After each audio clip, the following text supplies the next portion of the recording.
Hey there, anybody out there watching? Just gonna go through some stuff that I learned over the past week or so, replacing the clutch on my 2012 Chevy Camaro SS. I'm not gonna go through a whole video here explaining, the step-by-step instructions. There's plenty of stuff out there, all of it good. There's just a couple things that I ran into that, maybe it'll help you. Maybe it's something that you knew already. But I figured I would throw it out there in case anybody needed some more information. So clutch started going out not too long ago. When it was cold, it was slipping, but when it heated up, it was solid. Kind of strange, but I guess that's pretty normal.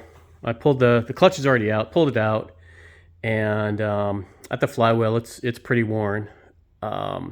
Pretty scraped up like you'd see on your brakes if they were metal on metal. So pretty sure that needed to be replaced. So that's already out. New clutch is in. Like I said, I'm not going to go step by step, just a couple things. One of the things that you're going to see is the thing that I was most nervous about is getting the actual bell housing for the trans unbolted from the engine, because there's a couple bolts that are really high. So you'll see a couple of videos that'll tell you to unbolt the subframe mount, drop it down.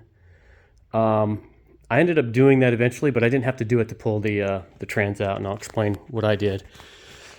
Oddly enough, you can see there's a lot of stuff going on the top here, so pretty busy. So you might think that you can't get your hand in there to get these top bolts, but believe it or not, I did that, and it was relatively easy. I was actually surprised, and was able to get them done pretty quick and easy. So all I had was a 15 millimeter wrench here, swivel head ratchet, stuck my hand in there, and got it unbolted. Now, I will say that it was a little bit of work, and my arm is a little bit thinner than most, and as you can see, there's a couple scrapes and bruises from doing it, but I didn't have to drop anything to get it. So I was able to get all the bolts on the top, and then from underneath, I was able to get the bolts from underneath, obviously, and was able to pull the trans out. So it can be done, like I said, but I ended up unbolting mine. I'll go over that in here in just a minute. So up at the top, I'll go over a couple other things that helped me out. Obviously, if you see this, you guys know what this is. I'm going to drop this in since I'm doing it, a separate clutch reservoir to separate it from the brake fluid. So another thing I did, again, I didn't see this, but it just seemed to help. The cooler lines come in here from the trans to the radiator, and I just went ahead and disconnected them and disconnected the mounting bolt that's somewhere around here, and that way I could just pull it out with the lines still connected, because with it all connected, it's pretty tough to get that transmission moving. While I'm here, I might as well just show you what it is. But there's a big bolt right here, another bolt here. These have to come completely out to drop this, and then there's a bolt right here that you loosen to allow it to kind of teeter. And what you do is you just throw a couple jacks right here, and then just drop it down, 3-4 inches or so to get a good tilt. So probably could get away with not doing it if I wouldn't have had BMR solid motor mounts, because with those, the engine is pretty solid in there. If you had factory ones, it might have had a little bit more wiggle room. So. But I want to show you something that, in my opinion, was the worst thing out of the entire project. So, requires us to go a little underneath here. So, let's go on through here. As you can see, everything is, it's together, but there's still a lot of stuff that needs to happen. And what I want to show you is the thing that was the biggest pain for me. And you can see these transcooler lines.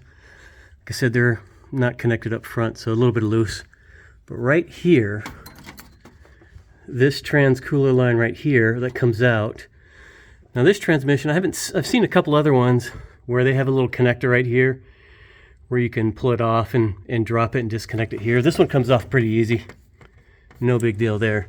But trying to get this clip that's in there out and then trying to pull this out, that actually took the longest, and putting it back together took the longest. Now, you know, if I ever have to do this again, which, you know, I take this car to the track a pretty good amount of times per year, so this clutch will have to be replaced.